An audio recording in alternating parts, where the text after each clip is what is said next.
fois, j'étais en train de regarder une vidéo sur YouTube et la fille, elle parlait d'un sujet important, franchement. Et là, d'un coup, j'ai une révélation.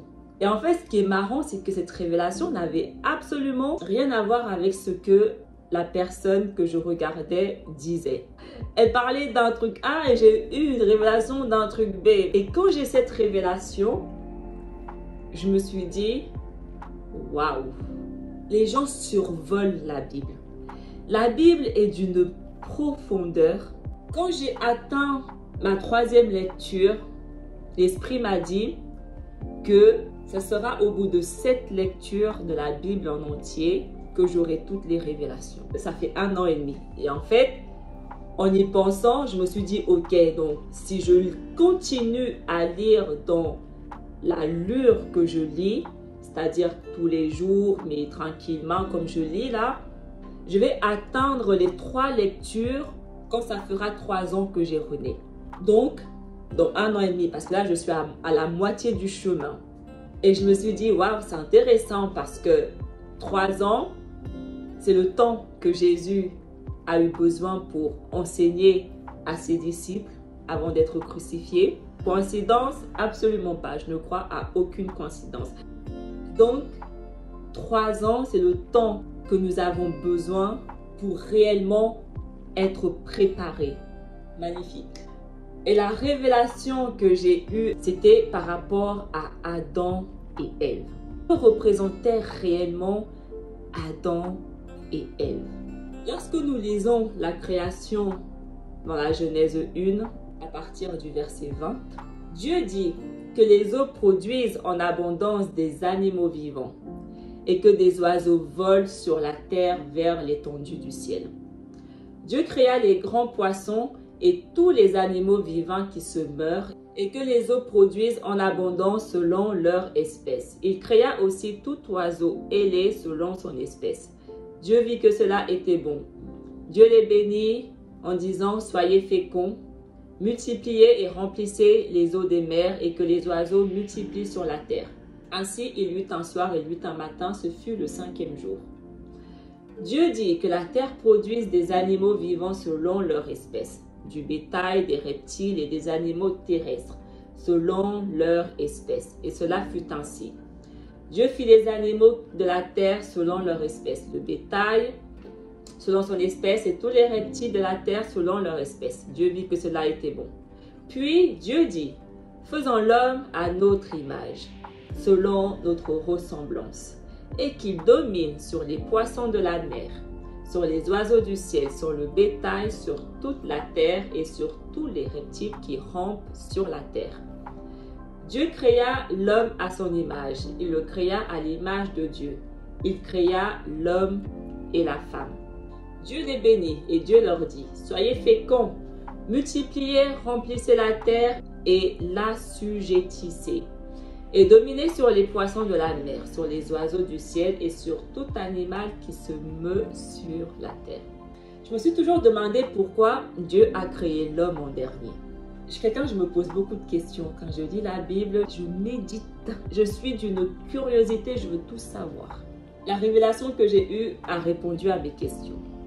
Nous savons déjà que Adam était à l'image de Dieu. D'accord? J'ai déjà fait une vidéo où j'explique tout ça. Qu'est-ce que ça signifie réellement? Je pars du principe que maintenant, vous avez compris, vous savez, on sait tous, on continue. Donc, Adam et Ève étaient à l'image de Dieu. Ils faisaient la volonté de Dieu. Et Dieu a créé les animaux avant. Et lorsqu'on lit le livre d'Enoch, on comprend ce que les animaux, même dans la Bible en général, on comprend ce que les animaux représentent. Les animaux représentent des semences, des nations, les païens. Et Dieu a créé l'homme à son image, tout seul, parmi les animaux. Adam était seul parmi les animaux.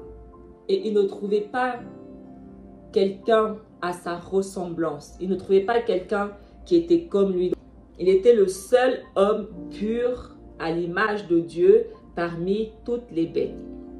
Et on comprend que ces bêtes représentaient les païens. En fait, Dieu nous montrait déjà dans sa création ce qui allait se passer. Dieu est notre premier prophète. Dieu nous dit tout dans sa parole. Adam représentait tout simplement Israël. Adam représentait Israël, seul à l'image de Dieu parmi tous les animaux. La Bible nous dit que la nation d'Israël est la seule nation pure parmi toutes les autres nations du monde. Les enfants d'Israël sont les seuls qui ne sont pas considérés comme païens parmi toutes les nations du monde. Et c'est exactement ce qu'on retrouve avec Adam. Il était le seul homme sur terre parmi tous les animaux, toutes les bêtes de la terre, à l'image de Dieu. Et Dieu lui a dit, on va lui créer une aide. Dieu a créé Ève à partir d'Adam.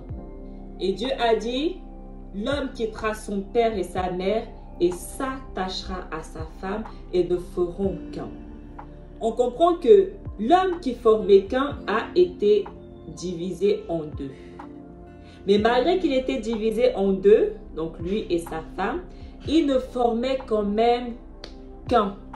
Dans la Bible, on voit que Israël a été séparé en deux. La maison de Juda et la maison d'Israël. Mais malgré que Dieu les a séparés, ils ne forment qu'une seule nation. Ève et Adam représentaient tout simplement les enfants d'Israël, la maison de Juda et la maison d'Israël. Dieu les a enlevés de la terre. Dieu les a enlevés de toutes les bêtes, tous les animaux qui les entouraient. Il les a enlevés pour une raison. Parce qu'il voulait les protéger de quelque chose. Dieu les a séparés et il les a placés dans le jardin d'Éden.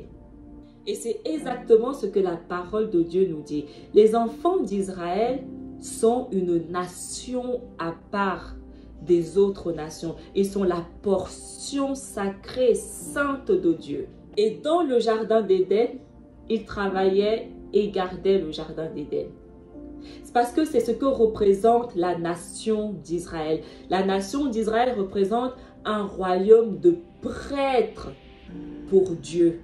Et lorsqu'ils ont péché, dans la Genèse 3, versets 14 à 15, l'Éternel Dieu dit au serpent, « Puisque tu as fait cela, tu seras maudit entre tout le bétail et entre tous les animaux des champs. Tu marcheras sur ton ventre et tu mangeras de la poussière tous les jours. Je mettrai inimité entre toi et la femme, entre ta postérité et sa postérité. Celle-ci t'écrasera la tête et tu lui blesseras le talon. » Donc, on comprend que là, Ève représentait la maison de Juda et Adam représentait la maison d'Israël. La maison de Juda, on sait que c'est deux tribus. C'est la tribu de Benjamin et de Juda. Et la maison d'Israël, c'est les 10 autres tribus. Donc la maison d'Israël est plus nombreuse et plus grande que la maison de Juda. C'est exactement ce que représente un homme. Un homme est supérieur à la femme. Jésus est né de la postérité de Juda, de la maison de Juda.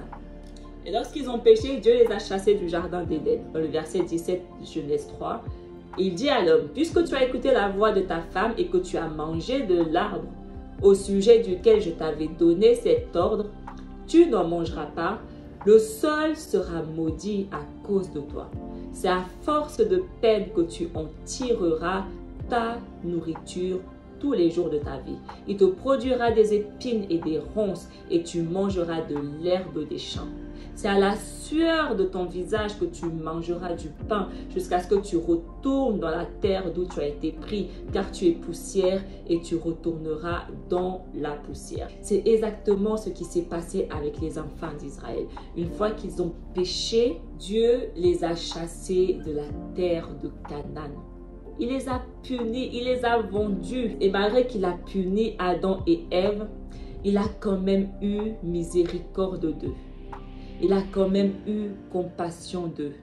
Et ils sont quand même restés à l'image de Dieu. Et cette compassion s'est faite par le biais de Seth. Malgré que les enfants d'Israël ont péché contre Dieu, ont été rebelles envers Dieu et que Dieu les a punis, malgré cela, Dieu aura quand même compassion d'eux. Et dans Deutéronome 32, mais le lot du Seigneur, ce fut son peuple Jacob, sa part d'héritage. Il le trouva au pays du désert, chaos de hurlements sauvages. Il l'entoure, il l'élève, il le garde comme la prunelle de son œil. Dans ce verset, on peut voir vraiment la ressemblance avec Adam. Et on peut voir aussi que Adam était le premier-né, tout comme Israël est le premier-né de Dieu.